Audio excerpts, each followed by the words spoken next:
Howdy. Folks, my name's Mark Welsh, and I'm privileged to serve here as the Dean of the Bush School of Government and Public Service at Texas A&M. And it is my great privilege to welcome you tonight to the Bush Center, to the Annenberg Presidential Conference Center, to the Bush School, and to a great evening where we award the McLane Award in Business Leadership for 2022. Thanks for joining us tonight. I'd like to start by just quickly introducing our host, Dr. Raymond Robertson, Director of the Mosbacher Institute for Trade Economics and Public Policy, and thank he and his team for putting this event together tonight. There's been a lot of work leading up to this moment, so Raymond, our thanks for your leadership in that effort.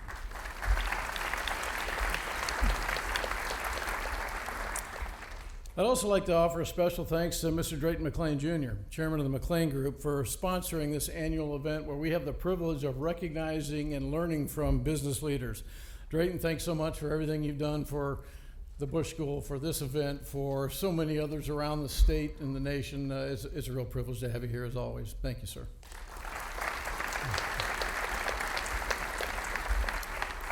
Also with us tonight from the McLane Group, Drayton's son, Drayton McLane III, who's a partner in the McLane Group, Chairman of Sports in Action, and the Director of McLane Classic Foods. Drayton, thank you for joining us. And keeping an eye on both of them is Miss Tracy Morris, the President and COO of the McLane Group. Tracy, thank you for coming. We also have a lot of distinguished guests that most of you recognize as they walked in from both the Texas A&M University system and the university itself. Let me introduce a couple of them. First of all, the Chancellor of the Texas A&M University system, John Sharp, and his fiancée, Diana Atchison.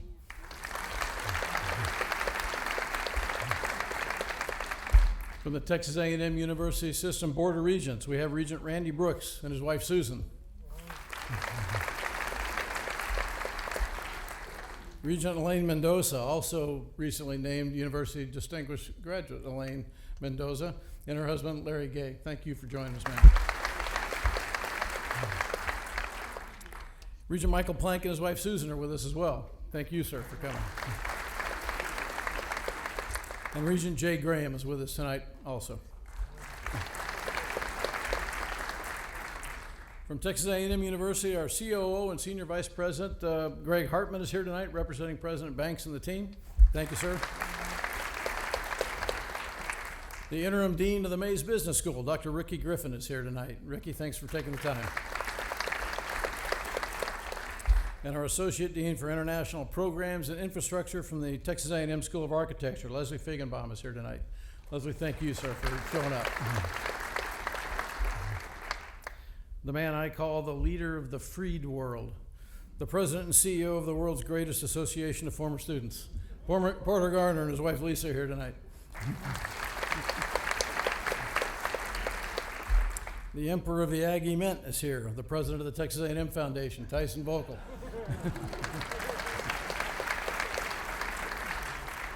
Also, by the way, Bush School class of 2007 and a member of the Bush School Advisory Board. Good to see you, T. We're also joined by three other members of our Bush School Advisory Board. One of the truly great military leaders of his generation, Lieutenant General retired Randy House, and the lovely Miss Jeannie are here tonight. Thank you all for being here. Mr. Arnold Krebs and the remarkable Miss Barbara Krebs are here tonight as well. Thank you for coming. And Mr. Jerome Rectorick and the incredibly tolerant Diane Rectorick are both here tonight. Thank you, sir. My wife is sitting right here in the front row. She's gorgeous. She's brilliant. She's everything in my world. Betty, thank you for coming. The other members of the presidential posse here at A&M are also in the audience. The director of the George H.W. Bush Presidential Library and Museum, Mr. Warren Finch, and his wife Mary are here. Warren, I think I'm going to say it every chance I get until you retire here very shortly, but thank you for everything you've done for the library, for the Bush School, for Texas A&M, for the nation, and for everybody who wants to learn about this great, great, great 41st president. You've been remarkable. The CEO of the George and Barbara Bush Foundation, Mr. Max Angerholzer, is here tonight. And of course, we also have community and business leaders. We've got faculty, staff, and students from the Bush School, from the School of Architecture, from the Mays Business School, and from other colleges across the campus here at Texas A&M University. And I'm confident there are a few random Buc-ee fans who snuck in here tonight. We are privileged to have all of you here. Allow me to introduce Max Angerholzer to come up and get this thing rolling and get into the main events of the evening. Max, thanks for taking over.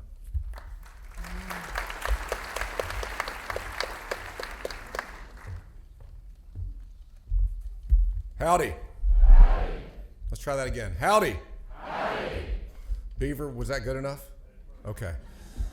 Thank you all so much for being here. It's always difficult to follow the former Chief of Staff of the Air Force, but I'll do my best. That's the burden we have here and the honor of serving with Mark and with Warren. It's a privilege to represent the George and Barbara Bush Foundation, to have all of you here today. It's an honor to be part of this Bush Presidential Center at Texas A&M University and to get to work with these amazing colleagues every day. Mark thanked a lot of very important people. I have a couple more that I want to thank because, you know, the George and Barbara Bush Foundation focuses on promoting and preserving the legacies of George and Barbara Bush, and we can't do that without all of your help. And so all of you are part of that, and I thank you for it. There's a couple of individuals that I want to recognize.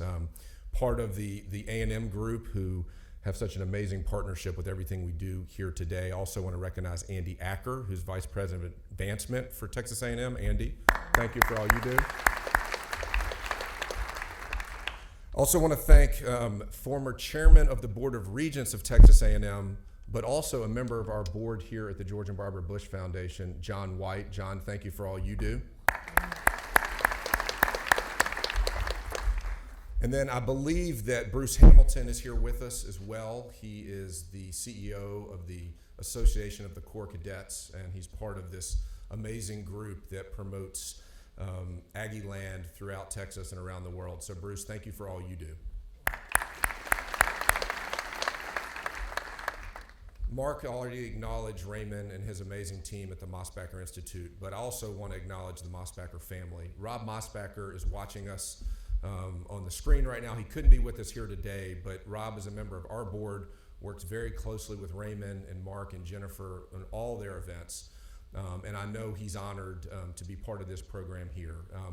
The Mosbacher Institute is named for Rob's father, Bob Mosbacher, who many of y'all know is the Secretary of Commerce under President George H.W. Bush.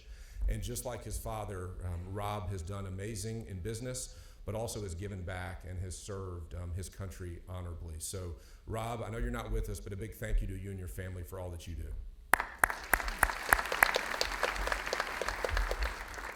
And of course, we wouldn't be here today, and Mark already acknowledged him, but Drayton McLane. Drayton, thank you to you and your family and Tracy and all y'all do to support this. Drayton serves on our board here at the Bush Foundation, and he was a treasured friend of George and Barbara Bush, and I know they're smiling down on us right now, so thank you for all you've done. So in a minute, our guest of honor is going to be formally introduced, but since I have the microphone, I thought I'd be tacky for 1 second. So Beaver, I noticed that we had tons of pork rinds when we were coming in, and those are a favorite. I know we all love your pork rinds, but my wife wanted you to know that the ranch-flavored saltine crackers that she'll drive 500 miles for, she hasn't been able to find them. So if you've got some supply chain issues that you could take care of, she'd be very thankful. So Beaver, it's an honor to have you and Joni here with us tonight. Thank you. So we're about to show a video that's gonna kickstart this event, and I will save y'all from having to listen to me much longer, but I just want to underscore again how proud we are to be part of Aggieland with the support of Chancellor Sharp and Dr. Banks and all of their teams mean to us. And the next woman that I'm going to introduce, we're going to give her a big round of applause, but she's not going to come up until after the video. But the next speaker is Dr. Susan Balabina. Susan is the Chief External Affairs Officer for Texas A&M University. She's also a Senior Vice President. Prior to that, she was Deputy Vice Chancellor of Agri-Life here at Texas A&M. She's had an amazing career all around Texas, and we're honored that she's part of Dr. Banks' leadership team here now and working so closely with Chancellor Sharp. So, Dr. Balabina, thank you for all you do. Can we give her a round of applause?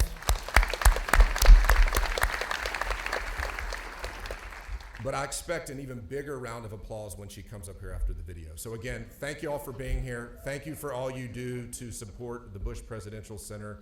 We're honored this is our 25th anniversary of the Bush School and the library. And in 2024, mark it on your calendars, June of 24 is President Bush's 100th birthday. So we're gonna be opening a new building out here in front of the library. So I hope y'all can all be there for that. Thank you.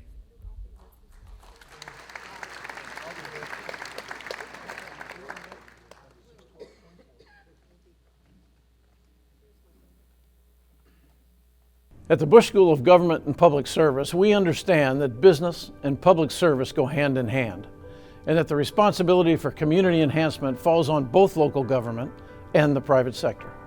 Drayton McLane Jr. not only accepted that responsibility, he chose to champion it every day of his professional life. He's an American entrepreneur and business leader, a philanthropist, chairman of the McLane Group, and a very, very proud native Texan. He was also a longtime friend to both President and Mrs. Bush, and remains a tireless and generous advocate for the Bush Presidential Center here at Texas A&M University. I learned from my father that we have a responsibility, that the Lord has blessed us in our businesses and success. So we have a responsibility to give back, and we're involved in a wide variety. But one of them we're very proud of is the Bush School. Mr. McLane has always valued the role that business plays in solving societal and economic problems. The McLane Award is administered by the Bush School's Mosbacher Institute for Trade, Economics, and Public Policy, and recognizes a prominent business leader for their outstanding contributions in business, public service, or community service at the national level. The award is designed to promote a sense of corporate citizenship, to reinforce the idea that business plays a key role in maintaining the economic, political, and social vitality of our nation. President Bush felt so powerfully that every individual should have a responsibility in public service, either full-time or part-time. That's how he encouraged a lot of us to get involved with the Bush School. He talked about the joy he and Barbara had had in their life in public service, what it had meant to them. The McLane Leadership in Business Award recognizes those leaders, while providing an opportunity for all of us to learn from their experience and success in dealing with local, state, national, and global issues. We all need role models. We need people we admire and respect. So we need to go back and find out what made them so successful. Receiving the McLane Leadership in Business Award is a tremendous honor. Recipients stand shoulder to shoulder with the most accomplished and remarkable business leaders anywhere. There is so much that we can learn from the careers of past awardees, but one theme stands out to us here at the Bush School, and that is how none of these leaders rose to the top of their field on their own. Instead, they chose to empower the individuals around them, to accomplish their goals through collaboration, community, and teamwork, and to credit that team with their success. We're confident that future awardees will embody those same qualities, and through their recognition, we hope to educate our youth and the general public about corporate citizenship, and to instill in every citizen a dedication to the noble calling of public service. We are eternally grateful to Drayton McLane Jr. for his vision in establishing this incredible award, and we look forward to recognizing this year's leader in business, someone who will inspire the next generation of public servants.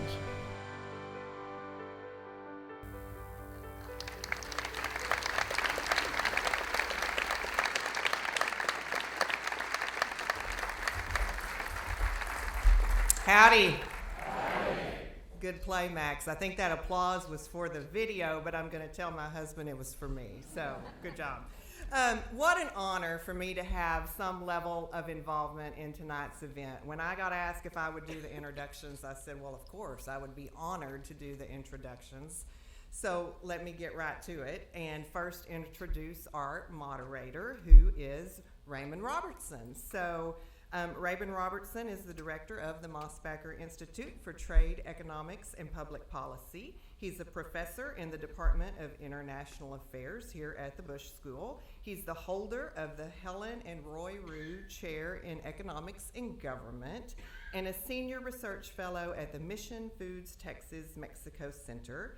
He is widely published in the fields of labor and international economics. I did not have the opportunity to meet him until this evening, but he is absolutely delightful, and I predict will be an amazing host for tonight's conversation. So, Raymond.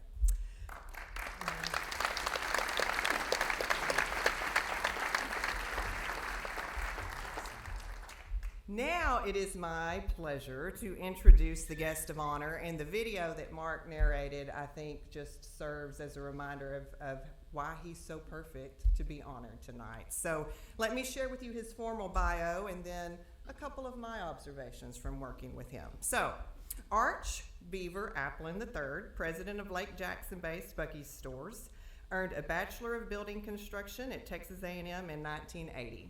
After earning his degree at Texas A&M, he joined his family's construction and development business for a brief time, then opened his first Buc-ee's in 1982. Aplin's intention was to build the Buc-ee's brand methodically with a goal to become the best convenience store available for service and selection, with the exception of the crackers. Mission accomplished, Beaver. Passionate about community involvement, Aplin has a long history of being active in the local and state levels. Currently, he is the chairman of Texas Parks and Wildlife, a board member for the Association of Former Students, a member of the Houston Methodist President's Leadership Council, a member of the Lieutenant Governor's Transportation Advisory Board, and a lifetime member of both the Coastal Conservation Association and the 100 Club of Brazoria County. Previously, he was a 9-year board member of the Brazosport Independent School District, including a 2-year tenure as board president. He was also past member of the Texas Small Business Council, appointed by Texas Governor Rick Perry, a past board member of the Brazosport Center for the Arts and Sciences, and Lake Jackson's Emergency Management Services. Aplin and his beautiful wife, Joni, reside in Lake Jackson, Texas, and have 5 children: Ann Elizabeth, Catherine, Hart, Lauren, and Joshua. He enjoys traveling and fishing with his family in his free time. Based on his civic activities, I don't know how much free time he has, but let me now tell you, during the last year, I have had the honor and privilege to work closely with Mr. Aplin. He and I have worked together to execute a $50 million partnership agreement. That is a vision he and President Banks had to build a transformative living learning laboratory on our campus that will be unique and unlike anything else in the country. It is an incredibly amazing vision that we look forward to executing and breaking ground very soon. What I have personally observed about Beaver, the first time I put his name in my phone, I thought, am I really putting Beaver in my phone? And indeed I am, is that his spirit, his commitment, his enthusiasm, his strategy, it's just all so admirable. He is one of the kindest, humblest, most impactful people I have ever worked with, and what he has given this university through this partnership will truly be transformational for our students, first and foremost, but also for our faculty and staff and for our community. So I want to thank you, Beaver, for all that you have done, and I am so pleased you're being honored tonight, and I think it's time for us to get down to the conversation. So, welcome to the stage.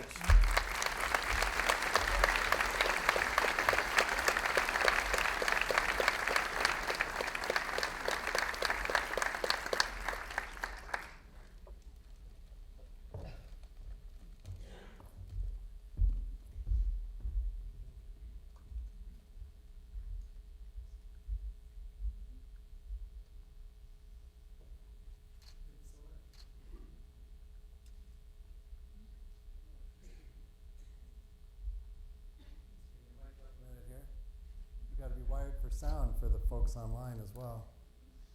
Those were really amazing introductions. I want to thank all of y'all for being with us tonight and extend my personal thanks and welcome to all of our distinguished guests and everyone else. I think it's such an honor. One of the things I tell people, last night I was at dinner with a job candidate, and the job candidate said, what do you like best about working at the Bush School? And I got to say that it's ending every single day by saying, that was another great day. The people I work with are amazing. The leadership is fantastic. The students are unbelievably inspiring. And I get to have a conversation with Beaver tonight. I just can't believe it. I mean, this is like the best job I've ever had in my life. And I'm just so honored and excited to be here with y'all. And I gotta say, special welcome to you. One of the things I really love about the Bush School is the sense of family that we have. And I think you can tell here that everyone has just wildly embraced you as one of their own, as you have been one of our own forever. And people just really want to hear your story tonight. So I was wondering if we could kind of walk through the story that you've had. And let's go back and start with your time at Texas A&M. I mean, I realize it was a while back, not too far back, but it was kind of a while back, fair. But what kind of changes have you seen in the university? What kind of growth and changes have you seen? And what were your favorite memories, actually, from the time when you were here? My favorite memories, Dixie Chicken, of course. You know, we all know, because we all love this university, we love this place, we see the changes that are happening, and the change is good. I mean, it's exciting, the growth, the opportunities that are here. I hope some of you, if not most of you, have got to experience the recent. One of the things that I'm most excited about that is new here at Texas A&M is Aggie Park. And so I hope everyone gets to get out there and experience that. It's a phenomenal addition to this campus. So a lot of change, a lot of things growing, a lot of exciting times, exciting future. One thing that hasn't changed is the spirit of Aggie Land and the spirit of these kids and the spirit of this university. As we travel, I was traveling last weekend and was actually tailgating. Bad subject, but I was tailgating in South Carolina. But I can't, this happens every time I travel anywhere, and I know it happens to so many Aggies here. People come up to me, they find out where we're from, and they say, that is the nicest people, the best campus, the best students we've ever seen. We traveled, we went to a football game there. We were lost. A kid took us and showed us. They were just humble, they were just kind. They were just, the one thing that has not changed at Texas A&M, and I got here, you know, in 76, and it was like that before, and it's 2022, and it's like that now. And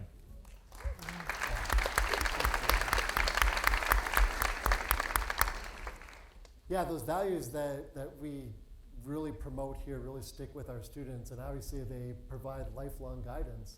A lot of people are really curious about how you incorporated those values into Buc-ee's. Like, how did you bring those into building this business that everyone, and I think has touched everyone's lives so far?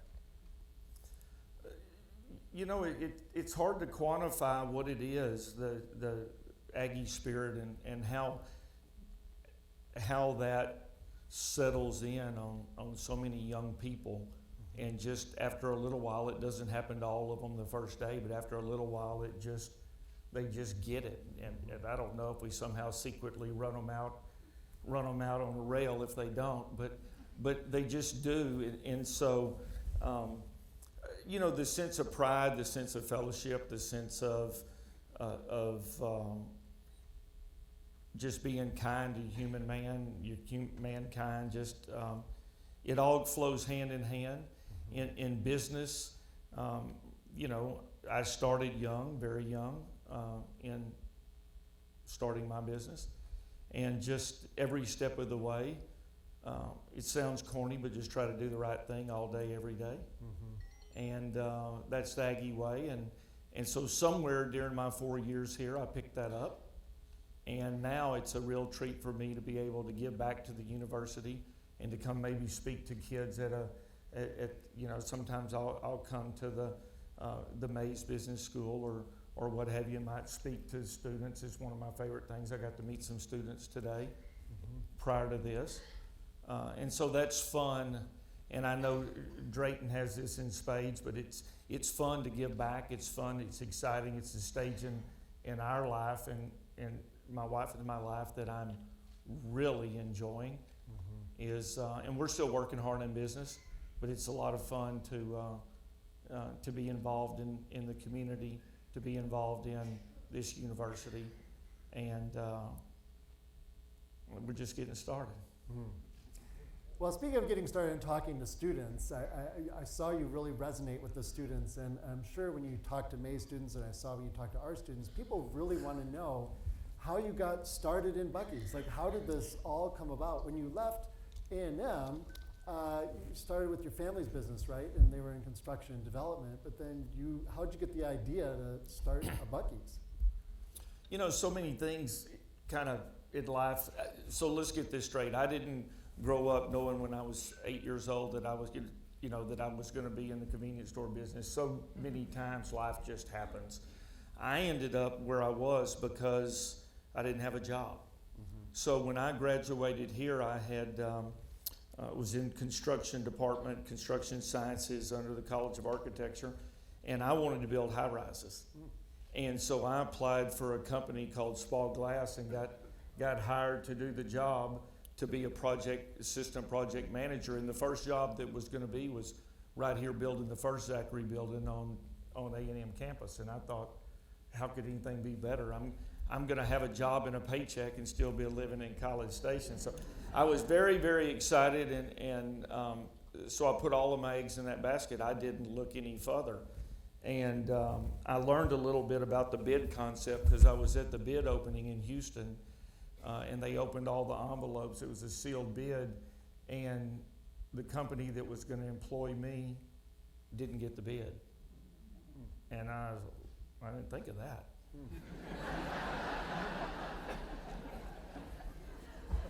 So I was 21 years old, and okay. And so, you know, what are you going to do? You got to pick yourself up and dust it off, just do something. So I immediately went to work because I was graduating within a few days of that. I immediately went home and started working for my dad. My dad built houses, light commercial, and apartments and those kind of things. I was doing that, but it wasn't my passion. It wasn't what I really wanted to do. And where this convenience store idea came from, I can't tell you. My grandpa had the small little general store in Louisiana that I remember growing up playing in. I remember wanting to run the register and they wouldn't let me. I remember it was full service fuel back then, so I would work at the gas pump.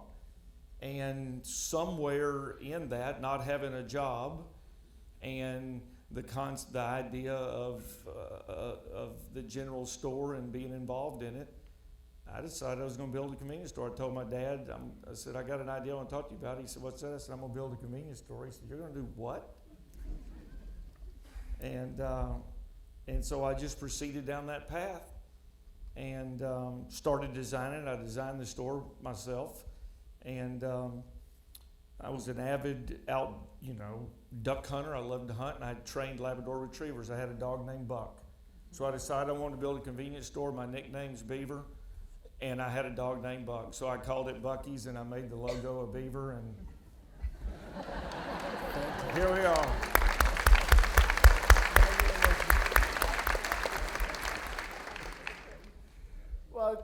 Well thought out plan, obviously.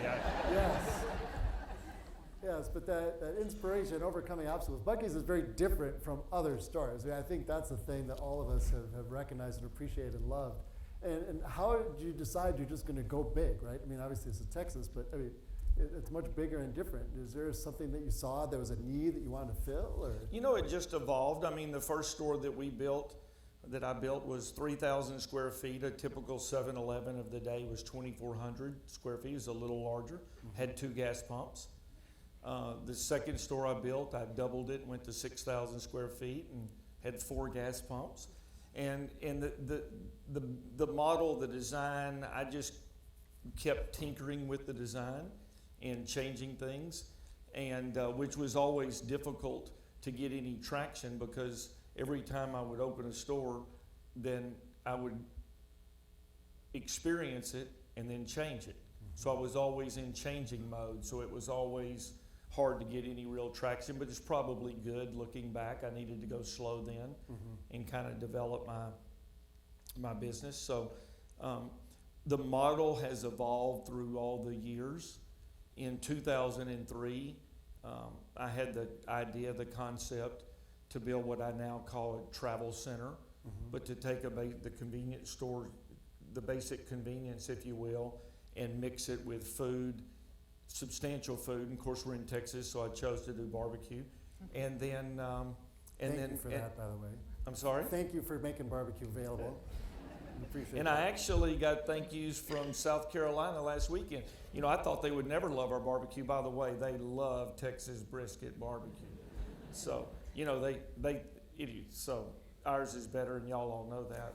But I think they're discovering that too. So I had an idea to build a store like that, and to house all that would take significantly more square footage than a typical store. So I started going down that path, and I enjoy it. I enjoy the uniqueness of it. I'm having fun. And so we are building now a new prototype design that we've done. The first is being built in Tennessee, and it will be 74,000 square feet. So I started at 3, and I'm at 74 now. Wow. So I don't know where we're going. That's outstanding. One of the things that business owners have wrestled with is that there's a lot of challenges when you get started, right? I mean, most small businesses fail once they, most of them fail soon after starting. So what were some of those early challenges? Did you see there was any days where you're like, I don't know if I can make it through this new challenge? I mean, what were some of the early challenges you faced? Well, yeah, I mean, everybody experiences challenges in business, whether it's a new business or many times it's not such a new business. But the challenges for me were the learning curve. I knew absolutely nothing about the convenience store business. And so that was a big challenge. You're always undercapitalized when you start out. So I built the first store probably a quarter of a mile from where I grew up. So that made it pretty handy. And my cost of living, my overhead was very low. I lived in one of my dad's apartments for free, and my mom cooked meals 3 days a week. So I had an old pickup truck and a dog, and so it was pretty easy. But you all of the normal things that you might think of, not only the business experiences that you have to learn, and being undercapitalized, but it worked for me. My overhead was extremely low, and I lived in a small town. I worked it every day, and just kind of made it through those challenges. Well, you're inspiring to all of us, I have to tell you, and not just because of your story of success and overcoming adversity like you're saying, but also people are super excited about the new hospitality center here at A&M. Did you want to tell us a little bit about kind of why that and what need you think that's going to fill, and how we can help support you and make that a success? You gain money? Good one. I set myself up for that. Yeah, I would love to talk about that. I'm very, very excited about the College of Hospitality, and Dr. Banks approached me about this concept and has asked me to build what she calls the Aplin Center, and so I'm working with Susan on a regular basis, and so that's a real joy. I mean, I am very excited about this. I have a lot of fun, a lot of things going on. I mean, business is great for me, and I enjoy my stint at Texas Parks and Wildlife, and I look at this to kind of be the next thing afterwards is the designing, dreaming, and building of what I believe will be the premier College of Hospitality in the nation. We have been doing our homework, we've been traveling, we've been looking, we've been dreaming and planning, but we want to build the premier hospitality facility. The location is just second to none. It's in the shadow of Kyle Field, and we're going to build a wonderful building right there, and it's going to house hospitality, which will include many things, but it will be food service, it will be viticulture, it will be the coffee, aspect of it. It'll be highly involved with the College of Agriculture, with the Bayes Business School. It'll have, of course, the entrepreneur flair to it. And so we've challenged ourselves to make this the go-to or gathering place on the campus.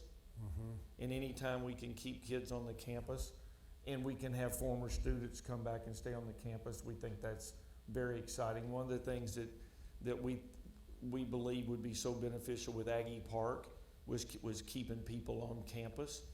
And so we're excited about that. So the Aplin Center, the School of Hospitality, I'm very excited about it and excited to be involved, excited to be asked by Dr. Banks. The Chancellor Sharp has put in, he's all in, he supports it. Dr. Banks supports it.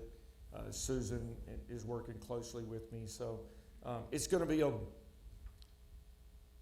wonderful. It's still on the whiteboard, if you will. It's just a clean sheet of paper, which is exciting that we have the opportunity to build something from the ground up. And so we're going to do a public-private partnership, and we're going to get this building built. And then when we do, I want this building to go back and be university property. So this will be a public-private partnership, but when it's complete, then we're going to give it to the university, and it'll be the university's property. Yeah, that really is amazing, and I wanted to thank you on the part of everyone for just being so generous and setting that up here. I mean, it makes a big difference to us, and as you know, as you started out by saying, nobody knows hospitality better than Aggies, right? I mean, so it makes perfect sense that it would be here. When do you think we could expect groundbreaking, Susan? or when it might be done? Or soon, excellent. You know, I don't know when, but we don't like sitting around and letting moss grow, so we're going to push and work hard. But I've also been advised, you know, is to let the concept evolve and don't jump out there, because although every time I build a store I change it, we can't do that on this. So,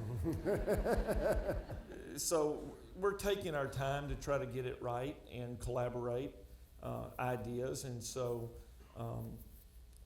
But I look forward to starting soon. When, I don't know. I don't want to put a stake in the ground as to when, but I want to say soon, and I feel like we can spend a lot of time and attention and energy towards getting it done soon, but getting it done right, and making it a facility that everybody, former students, visitors, and current students will take pride in being at and experiencing.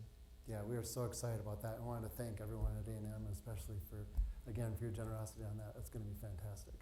It's actually, it really reflects, I think, it captures and embodies the spirit that you have had of giving back and contributing, not just obviously for this project, but also a lot of your time on the long list of service that we listed in the introduction.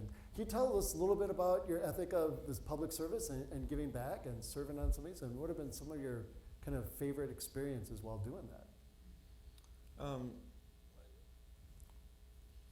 I'm very much enjoying it. I'm enjoying the way it makes me feel. I'm enjoying being involved. You were talking about starting a business. It's very hard to give back to your community when you're starting a business. You are just consumed all the time with you don't have much time. And so in the phase of life and of business, when you get to kind of my stage in life where I am now, I feel like I really have some opportunities. I mean, I volunteered in the past, but I feel like now the stars are aligned where I can really, you know, do my part and make an impact and make a difference, not just financially, but with my time. And so it is very, very time consuming, but I enjoy it. I enjoy it a lot.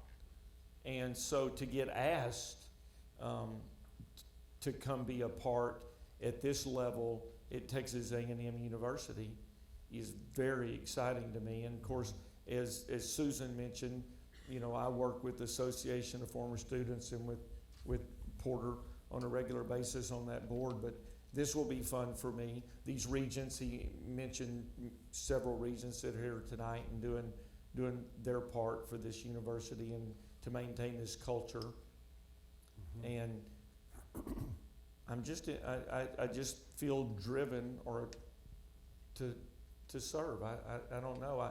I took a tour today of the library, and I don't know that there have been many heroes in our world more than President Bush. And what a man. I never met the President Bush, but what a man, and what a heart for giving. And one of my favorite things, and there's several books, but one of the books that I read about the president that I'll always remember was that he was nicknamed, one half. If he had a sandwich, he'd give you half of his sandwich at any time. And I don't know, that rang a bell. So to be able to walk through that library and experience greatness right there and see that. And so it's a good feeling. And the Bush School and what y'all do here at the Bush School is really encourages that.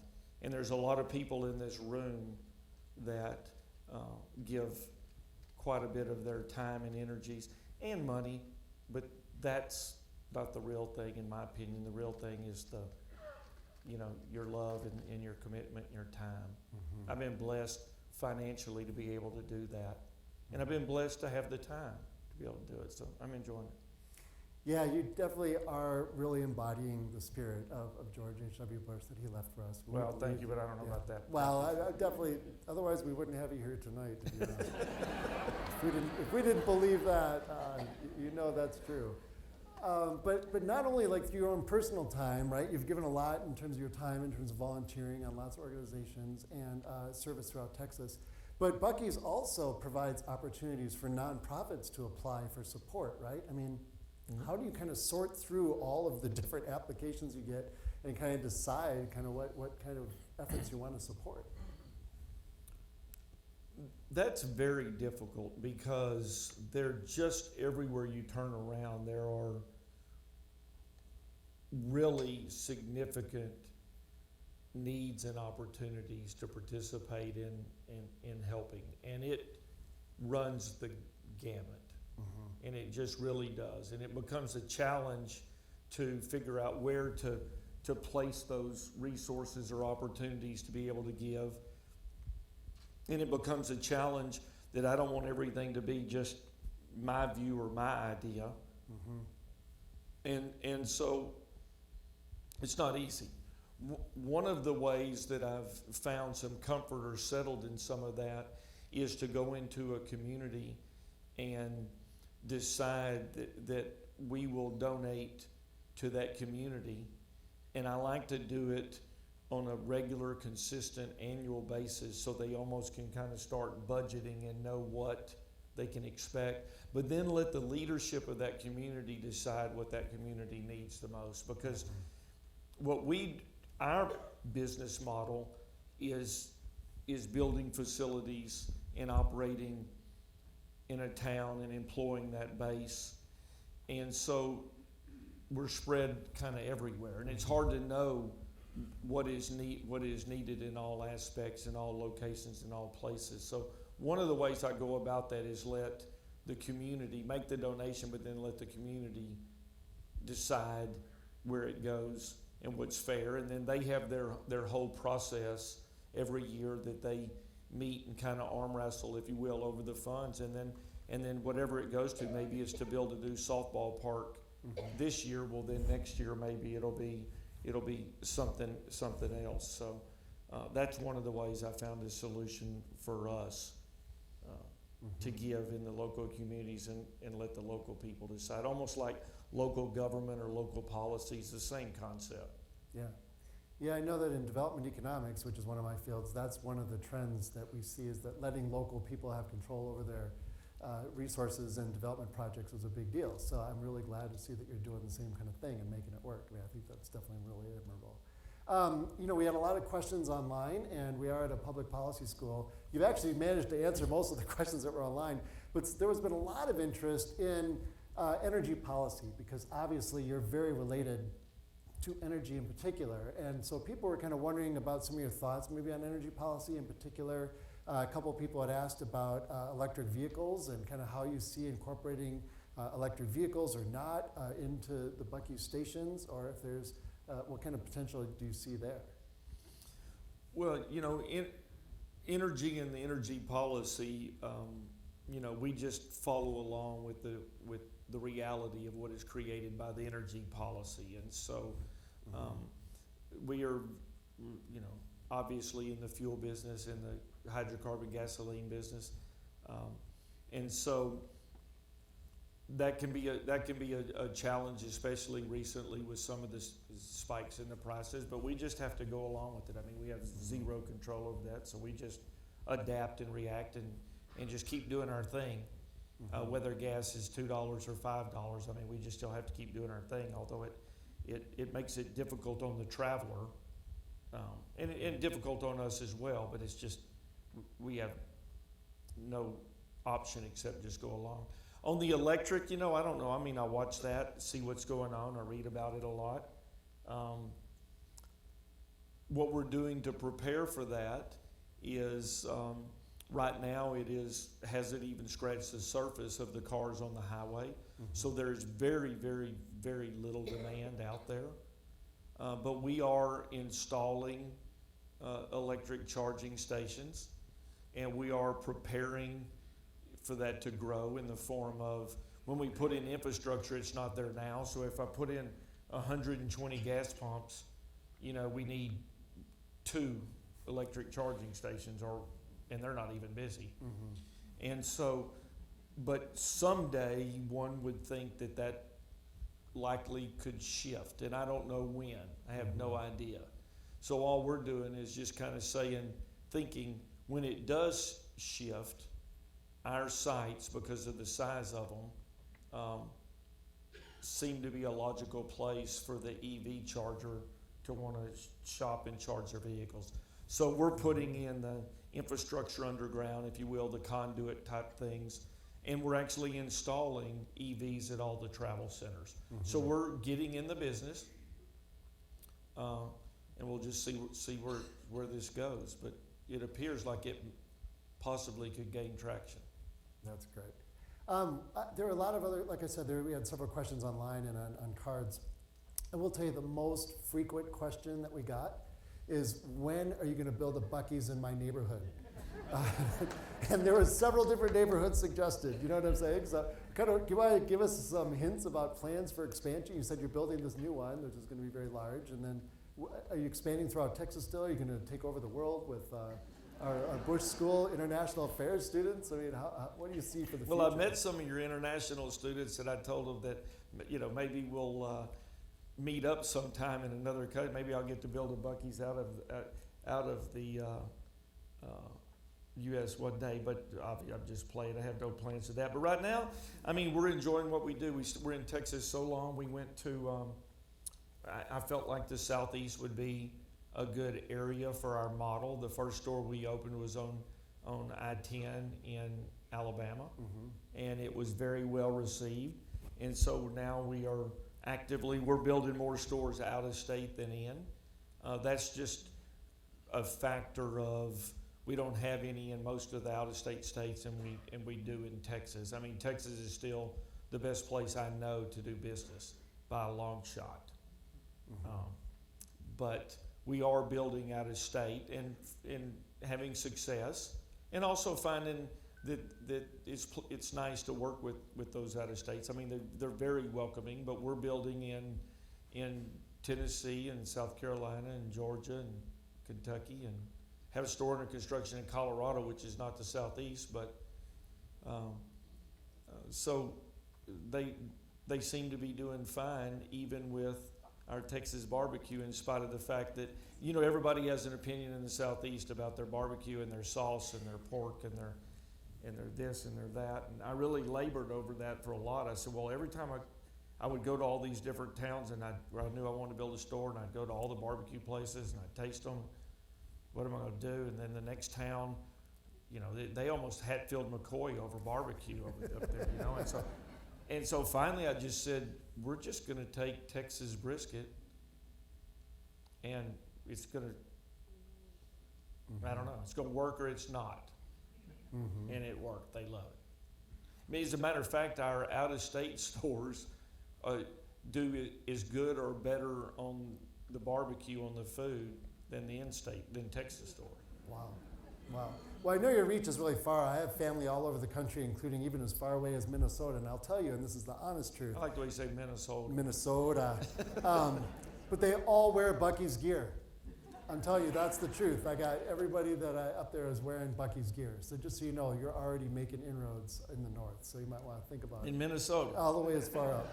All the way as far up. You like that, Minnesota? Minnesota, you're doing great. You're doing great. Now I get to say y'all, though, right? Yeah. That's right. We are kind of closing in. I want to respect people's time and stuff, but I do have one more question because you've been such an inspiration to students. We really are wondering if you have any words of advice that you'd like to leave us with, like lessons that you've had and experiences from A&M. Is there anything you'd like to leave us particularly with in terms of advice and way to live a life well lived? A life well lived So far. is a wonderful thought. It very much is. So, I mean, I don't think I have anything in particular for these young people that may listen in, and I would just say that there are opportunities everywhere. The opportunities in this country are amazing, and turn off the news and quit watching it because it's going to depress you, and everybody's going to tell you how nobody can get along and how everything's bad, and it's not. I'm sitting here looking, and I'm not going to call them out by name, but I have friends that are phenomenally successful in business right here, and they know business is great in this country. It always has been. There's blips. Texas is the best state in the country, bar none, but the entire country is a phenomenal place to live.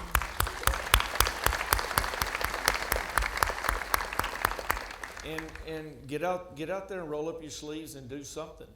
Make a decision. Do action. Do something. Quit talking about it. Quit thinking about it. Quit reading about it. Go do something and work hard, and you'll do fine.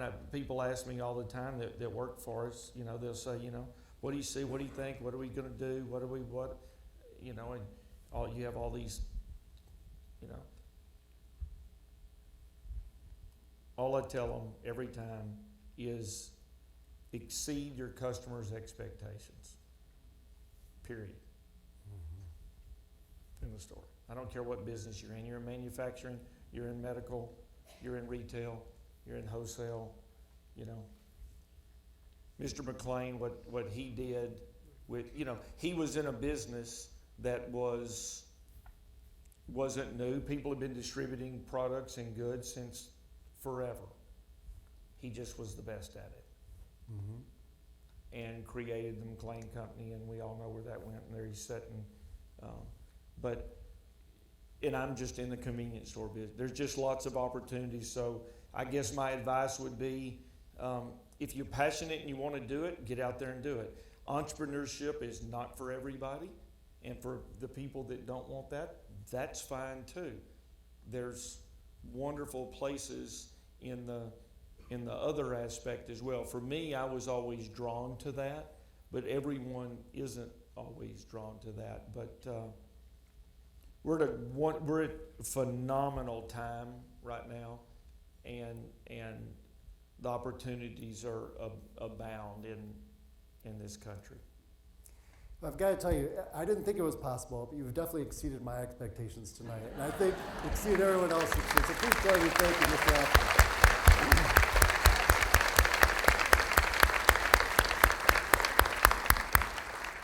I don't want the conversation to end, I'll be totally honest, but I'd like to invite up Dean Welsh and Drake McLane to present you with our award for the evening. So, gentlemen, if you could please join us.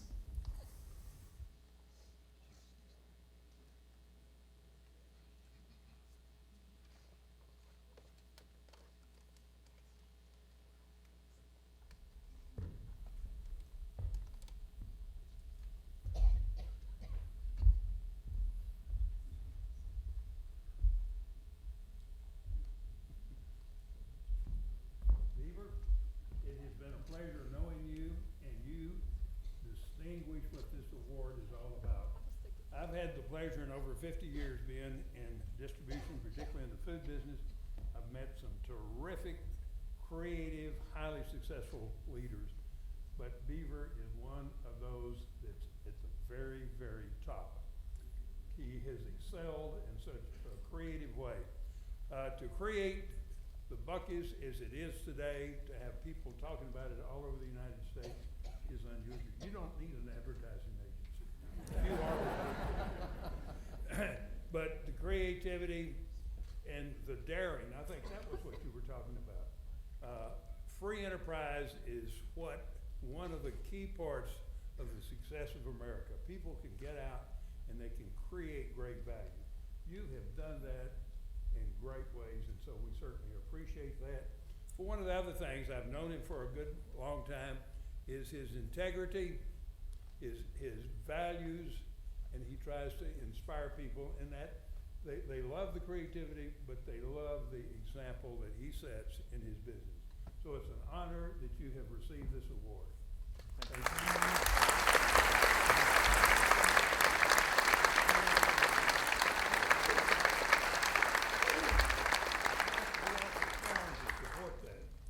So put that in the store in there, don't tell them how many people will come in to see it.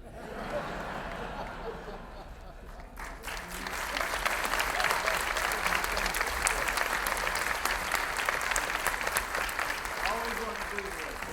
Hey! Always a salesman. I'd like to thank Mr. McLane and thank you once again for a wonderful evening, and we hope you all drive safe. Mosbacher Institute's having another event online. It'll be in DC on November 10th, and we hope you all join us for Rob Mosbacher. We'll be talking about development finance. So if you want to join us for that, we'd love it. But in the meantime, please join us again and thank you. Thank you.